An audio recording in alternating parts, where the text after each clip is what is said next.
ओ नीले घोड़े रा असवार म्हारा मेवाड़ी सिरदार राणा सुनता ही जाजो जी।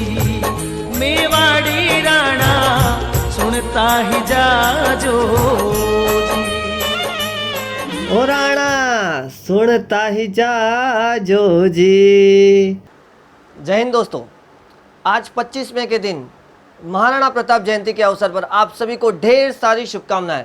जैसे कि आप सब जानते ही हैं, भारत ने बहुत से सपूतों को जन्म दिया है, बहुत से शेरों को जन्म दिया है, जैसे कि छत्रपति शिवाजी महाराज, संभाजी महाराज, पृथ्वीराज चौहान, बालाजी विश्वनाथ, बाजीराव बल्लाड़ और महाराणा प्रताप। तो आज हम देखने वाले हैं महाराणा प्रताप का एक जबरदस्त इतिहास। आगे बढ़ते हैं और जानते हैं महाराणा प्रताप के बारे में। महाराणा प्रताप का जन्म 9 मई 1540 अंग्रेजी कैलेंडर के हिसाब से और हिंदू कैलेंडर के हिसाब से उनका जन्म हुआ था ज्येष्ठ महीने की तृतीय तिथि में, विक्रम संवत 1597 को। और कुंभलगढ़ उदयपुर के एक बहुत ही सुंदर, बहुत ही आलीशान किले में उनका जन्म हुआ था, जिसका नाम था कुंभलगढ़। उनके पिता का नाम था उदय सिंह। आगे बढ़ते हुए हम जानते हैं उनकी माता के बारे में। उनकी माता उनकी पहली गुरु थी और उनकी माता के सानिध्य में ही उन्होंने बहुत सी चीजें सीखी। महाभारत की कहानी सुनाया करती थी उनकी माता। माता का नाम था महारानी जयवंती बाई और महारानी जयवंती बाई उनकी पहली गुरु थी। और पूरी लीडरशिप क्वालिटी जो उनमें आई है, ये कहीं ना कहीं महारानी जयवंती बाई की देन है। महाभारत की कहानी सुनाते वक्त वो पांडवों की बहुत प्रशंसा करती थी और कहती थी वॉरियर होते कैसे, क्षत्रिय होते कैसे। वो एक हिंदू राजपूत थे और राजपूतों का धर्म ही होता है लड़ाई करना। उनके बारे में भी महारानी जयवंती बाई हमारे महान प्रतापी महाराणा प्रताप को बताया करती थी। महाराणा प्रताप एक सिसोदिया वंश में पैदा हुए थे। सिसोदिया वंश में वैसे तो बहुत से लोग जन्मे, बप्पा रावल, उदय सिंह, राणा संघा, लेकिन राणा प्रताप जो थे उन्हें ही महाराणा प्रताप का दर्जा मिला। इसके बारे में जानते हैं कि क्यों ऐसा हुआ। आगे बढ़ते हुए इनके 2 भाई थे, सागर सिंह, कुमार विक्रमदेव, और 2 बहनें भी थी। आगे बढ़ते हैं, हम महाराणा प्रताप के बारे में और जानते हैं। कितने शक्तिशाली राजा, शायद ही इतने शक्तिशाली राजा भारत में कोई हुए हो। इनकी जब हाइट के बारे में हम जाने तो इनकी हाइट जो थी 7.5 फुट के लंबे, 7.5 फुट लंबे महाराणा प्रताप। इनका कवच ही 70 किलो का था। इनकी तलवार 10 किलो की थी। इनका जो भाला था वो 10 किलो का था। और जो अकबर है उनके सामने बौना सा लगता था। 5 फुट 7 इंच अकबर की हाइट थी। अकबर महाराणा प्रताप के सामने कभी कोई युद्ध में नहीं आया, वो डरता था। Akbar never came in front of Maharana Pratap because of fear. इतना खौफ, इतना डर था महाराणा प्रताप का उस वक्त पर।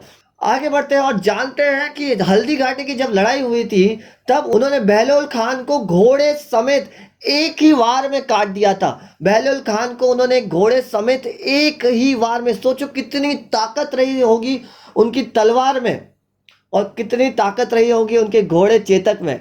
और मैं यहाँ पर चेतक की बात इसलिए कर रहा हूँ क्योंकि आप देख सकते हैं इस तस्वीर में चेतक के आगे हाथी की सूंड लगी हुई है, क्योंकि वो मानते थे कि उनका घोड़ा चेतक घोड़ा नहीं बल्कि एक हाथी के समान है। और अब बात चेतक की निकली है तो आगे बढ़ते हैं और देखते हैं चेतक के बारे में। ये चेतक महान था और ये चेतक ऐसा चेतक घोड़ा, नीले रंग का अफगानी घोड़ा, जिसके बारे में कई किताब लिखी जा चुकी है और ये एकमात्र घोड़ा है जिसके नाम पर किताब लिखी जा चुकी है। घोड़ा ऐसा जो हाथी पर चढ़ गया।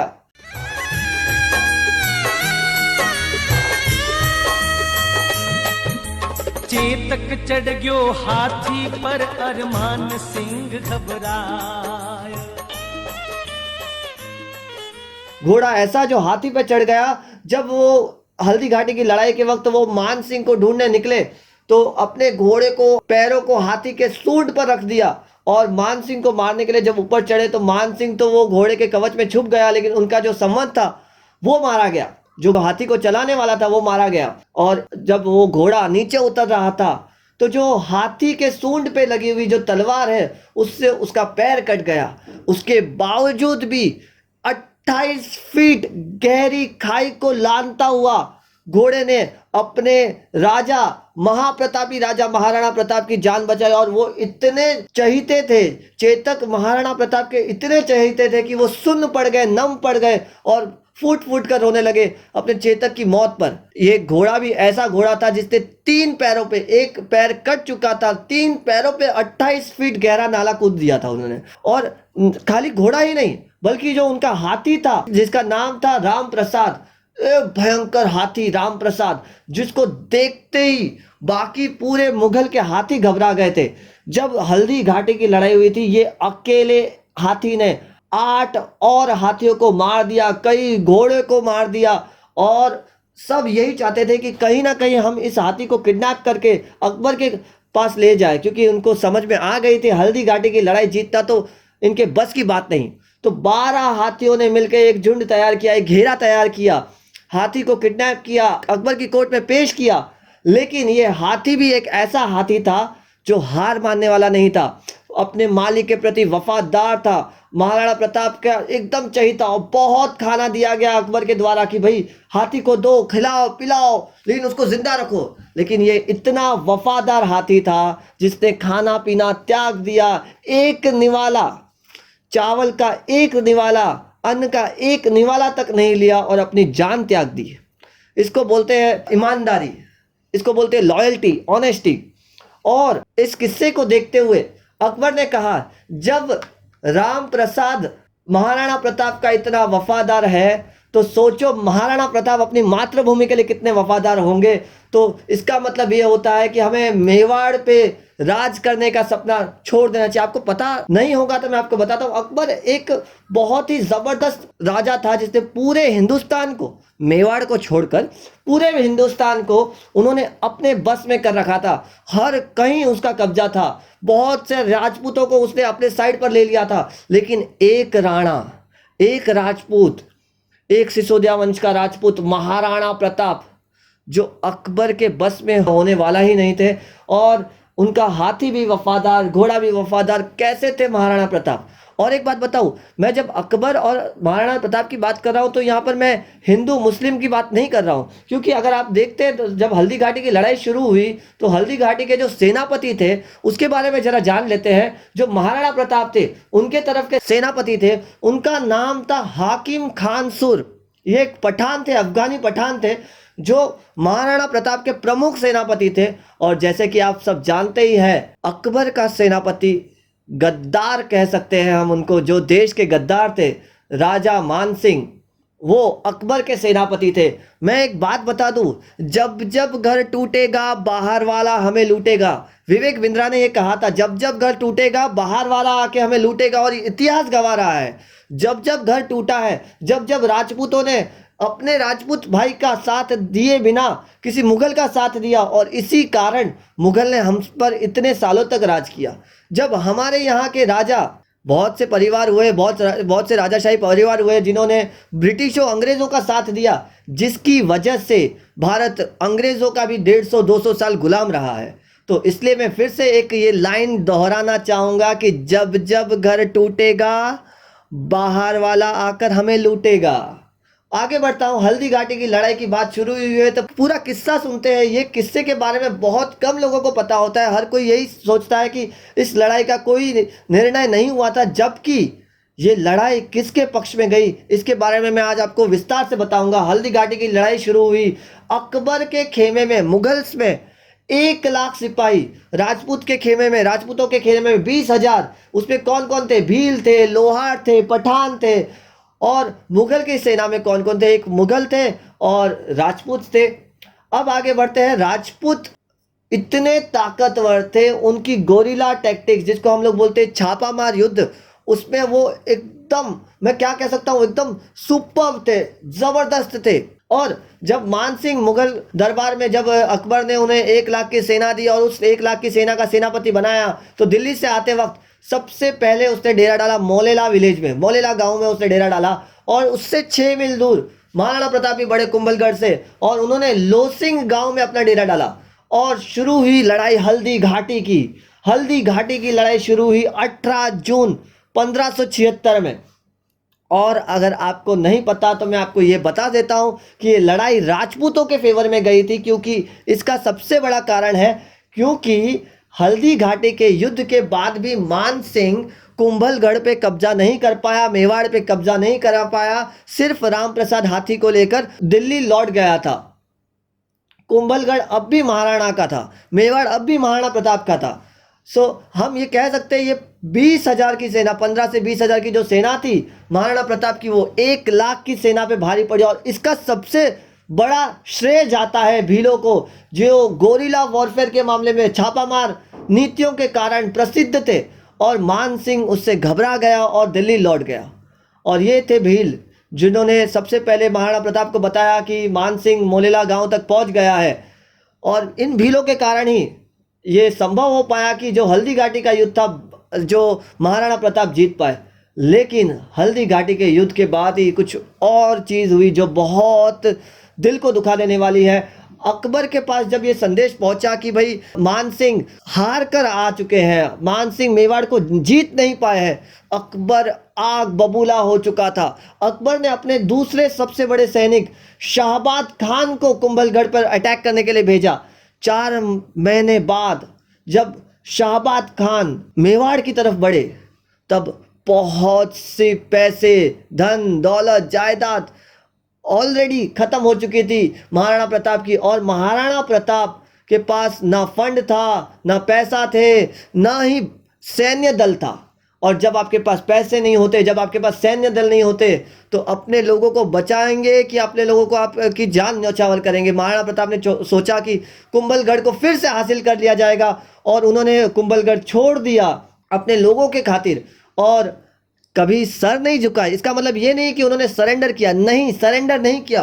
कुंभलगढ़ छोड़ा और जाकर जंगलों में रहे, जंगलों में रहे। ना सोने चांदी के थालियों में खाना खाया, पत्तल में खाना खाते थे वो, पत्तल में उबले हुए खाना खाते थे। यहाँ तक कहा गया है घास से बनी हुई रोटी खाते थे जब जंगल में रहने लगे। उसके बावजूद भी उन्होंने फाइट बैक किया, और फिर फाइट बैक करते हुए फिर से कुंभलगढ़ को रिकैप्चर किया। कैसे रिकैप्चर किया? फिर से उन्होंने एक भीलों लोहारों की सेना बनाई और आक्रमण कर दिया कुंभलगढ़ पर। और कुंभलगढ़ पर आक्रमण करते वक्त जो ये थे शाहबाद खान, उन्होंने हार मान ली, वो वहाँ से भाग गए। फिर वो गुजरात की तरफ रेवेन्यू के लिए, पैसे के लिए बढ़े, क्योंकि पैसा, धन दौलत सब खत्म हो चुकी थी। उन्होंने लूट लिया था सब धन को, तो इसलिए वो गुजरात की असली मकसद तो उनका सिंध जाना था। सिंध से वापस दिल्ली पर आक्रमण करके पूरे भारतवर्ष पे भगवा झंडा लहराना था। लेकिन वो पहले गुजरात की तरफ बढ़े। गुजरात की तरफ जब बढ़े, तब महादानवीर जो भामाशाह थे वो वहां पर उनको मिले, और उन्होंने महाराणा प्रताप को बहुत बड़ा खजाना खोल दिया उनके लिए। और कहते हैं कि 25 लाख रुपए जितना खजाना उनको महाराणा प्रताप को सौंप दिया। महाराणा प्रताप वो पैसे लेकर सिंध जाने के बदले फिर से कुंभलगढ़ आना सही समझा। फिर से कुंभलगढ़ आए और अपने मेवाड़ का विस्तार किया, और भगवा ध्वज अब कुंभलगढ़ पे लहराने लगा। अब बात करते हैं एक ऐसी जंग की जो वन साइडेडली महाराणा प्रताप जीत गए थे, द बैटल ऑफ देवर। जो देवर का किला है, ये बहुत ही खूबसूरत, बहुत ही प्राचीन किला है ये, और ये यहाँ पर उनकी वन साइडेड विक्ट्री हुई थी। उनके जो लड़के थे कुंवर अमर सिंह भी इतने ताकतवर थे कि उन्होंने एक भाले से अकबर के चाचा जान जो थे सुल्तान खान, एक भाले से सुल्तान खान के सीने सहित घोड़े को चीर दिया था। इतने ताकतवर उनके बेटे कुंवर अमर सिंह भी थे। लेकिन राणा ही महाराणा थे, प्रताप ही महाराणा कहलाए। और आप इसका मतलब तो जान गए होंगे, क्योंकि जब जंग होती थी तो कोई भी सैनिक महाराणा प्रताप को छेड़ने की जरूरत नहीं करता था। कोई भी सैनिक महाराणा प्रताप को छेड़ने की जरूरत नहीं करता था। आपको पता ही होगा बहलोल खान को कैसे उन्होंने एक ही वार में काट डाला। 36,000 मुगल, देवर की जो जंग थी उसमें उन्होंने सरेंडर किया। और यहाँ भी देवर का किला महाराणा प्रताप का हुआ। एंड आपको जैसे कि मालूम ही है, उन्होंने अपना भगवा झंडा देवर के किले पर लहराया, और इसी के साथ वो बहुत ही खूंखार हो चुके थे, अनस्टॉपेबल हो चुके थे। अनस्टॉपेबल महाराणा प्रताप उसके बाद 1584 में जगन्नाथ कछुआ के साथ उनकी फिर से एक जंग हुई। जगन्नाथ कछुआ को उन्होंने बुरी तरीके से मात दिया और उसके बदले जगन्नाथ कछुआ को हरजाना भी भरना पड़ा। जगन्नाथ कछुआ के बाद 1585 में चावंद की लड़ाई हुई। चावंद जो मेवाड़ का आखिरी कैपिटल भी था, और 1585 के बाद उन्होंने फिर मान सिंह पे हमला किया। वही मान सिंह जिसने हल्दी घाटी पे जंग की शुरुआत की थी, और हल्दी घाटी के जंग की शुरुआत की थी उस मान सिंह पे हमला किया, मतलब आमेर के फोर्ट पर हमला किया, आमेर के किले पर हमला किया। आमेर के किले को उन्होंने जीता तो नहीं, लेकिन उससे बहुत सारा धन उन्होंने जीत लिया, वहां से बहुत धन लेकर आए, और इसी के साथ उन्होंने 32 किले पर अपना भगवा ध्वज लहराया। और मैं शान से गर्व से कह सकता हूं कि शायद ही राणा प्रताप की तरह कोई रहा होगा जिसने इतनी धुआंधार तरीके से अकबर को घुटनों तक लेकर आ गया था। अब एक बात बताता हूं कि वो अपनी मातृभूमि से कितना प्यार करते थे। जब सभी राजपूत जब अकबर के खेमे में चले गए थे, वो अकेले राणा थे जो अकेले मेवाड़ के साथ खड़े थे, और उनके पास ऐसा नहीं है कि कोई संधि प्रस्ताव नहीं आया। संधि प्रस्ताव तो बहुत आए। सबसे पहले जलाल खान कोरची जो था, वो जो सबसे बड़ा रणनीतिकार था अकबर के खेमे का, वो आए। मुगल खेमे के सबसे बड़े रणनीतिकार आए, उन्होंने कुछ संधि प्रस्ताव लेकर आए। उसके बाद तोडरमल आया। उसके बाद आपको जैसे कि पता ही है मान सिंह के बारे में, मान सिंह ने हल्दी घाटी के जंग से पहले एक संधि प्रस्ताव लेकर आए थे, मान सिंह भी, राजा मान सिंह। लेकिन ये थे महाराणा प्रताप, मुगलों के सामने वो कभी झुकने वाले नहीं थे। मातृभूमि उनको अपनी जान से प्यारी थी, और इसी मातृभूमि के लिए उन्होंने सब प्रस्ताव ठुकरा दिए।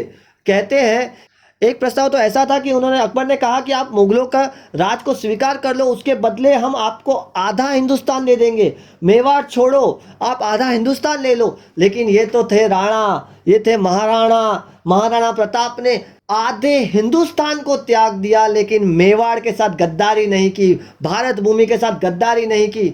वो कहते थे मैं ये मेवाड़ी नहीं, पूरे भारत को मैं स्वतंत्र करना चाहता हूँ। तो ये थे ऐसे मेवाड़ी राजा महाराणा प्रताप। अब आखिरी समय की बात बताता हूँ।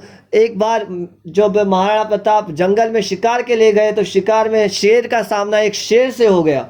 12 साल जबरदस्त राज किया मेवाड़ पे, धन धान्य से समृद्ध मेवाड़, सब खुश थे वहाँ मेवाड़ में, सब अपने आप को प्रोटेक्टेड महसूस करते थे, बहुत खुश थे जो उनके कारोबार में विस्तार होने लगा था। लेकिन उसी वक्त एक दुखद खबर आ गई कि जंगल में शेर का सामना एक शेर से हो गया, और वहाँ पर वो घायल हो चुके थे बुरी तरीके से। और फिर शेर को स्वर्गवास की दास्तां जो बयां करने में आंखों से आंसू निकल आते हैं, 19 जनवरी 1597 को उनकी मृत्यु हुई। मैं कह सकता हूं कि ये बहुत ही दुखद दिन था भारत के लिए, पूरे भारतवर्ष के लिए।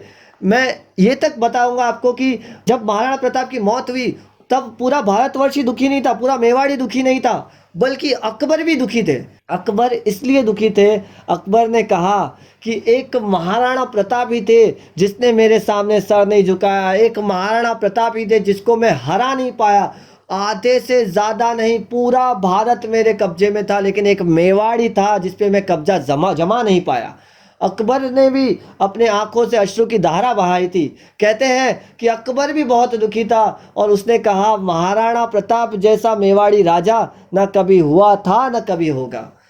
मैं ये कहना चाहूँगा कि ये महान राजपूत महाराणा प्रताप सिर्फ मेवाड़ के ही राजा नहीं थे, बल्कि पूरे भारतवर्ष के लिए एक इंस्पिरेशन थे, एक प्रोत्साहन का कारण बने हैं। और सिर्फ भारत के लिए नहीं, पूरी दुनिया के लिए।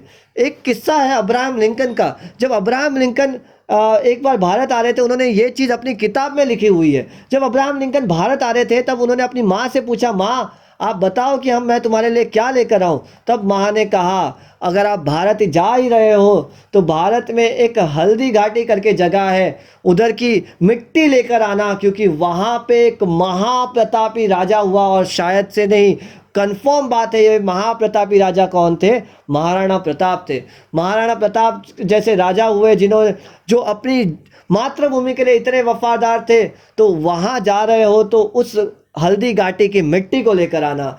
और इसी के साथ मैं अपनी बात को विराम देता हूँ। महाराणा प्रताप के बारे में मैंने शायद से बहुत सी बातें क्लियर की है, और मैं ये भी कहना चाहता हूँ, अगर आप चाहते हैं कि महान देशभक्त महाराणा प्रताप के बारे में बच्चे बच्चे को तक पता चले, तो कृपया करके लाइक, शेयर और सब्सक्राइब जरूर करिए। अगर आप चाहते हैं किसी और देशभक्त की कहानी जानना, कमेंट सेक्शन में कमेंट करके बताइए आप किस देशभक्त के बारे में जानना चाहेंगे। और अगर आप चाहते हैं कि इतिहास की किताब में महाराणा प्रताप की ये रोचक दास्तां भी बयान हो, तो कृपया करके कमेंट कीजिए, शेयर कीजिए, सब्सक्राइब कीजिए। आखिरी की पंक्तियों के साथ आपको छोड़ना चाहूँगा मैं, प्रताप का सर कभी झुका नहीं, प्रताप का सर कभी झुका नहीं, इससे अकबर भी शर्मिंदा था। मुगल कभी चैन से सो ना सके, मुगल कभी चैन से सो ना सके जब तक मेवाड़ी राजा जिंदा था। शुक्रिया, धन्यवाद, जय हिंद, जय भारत। राणा थारी दकाल सुनने अकबर धूजो जाय, राणा थारी दकाल सुनने अकबर धूजो जाय। हल्दी घाटी रंगी खून सुनाड़ो बेतो जाय। चाली मेवाड़ी तलवार बेगा खूना राखेगा राणा, सुनता ही जाजो जी मेवाड़ी।